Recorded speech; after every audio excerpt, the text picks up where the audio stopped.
Dear healthcare heroes, my name is Sheikh. I am a perfusionist, adult and pediatric ECMO coordinator at Sheikh Khalifa University. I am also a member of Abudhabi task force.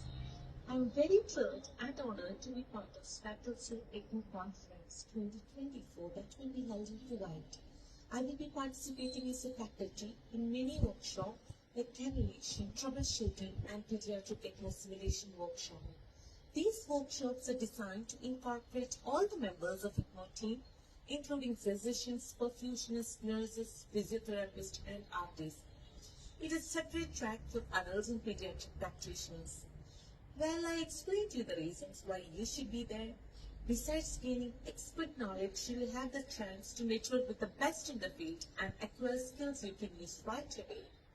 I recommend all the multidisciplinary ECMO team members to make use of this wonderful opportunity. Let's make it a date. The conference will be held from 15th to 17th February, preceded by a pre-conference workshop on 12th to 14th February. See you all in Kuwait.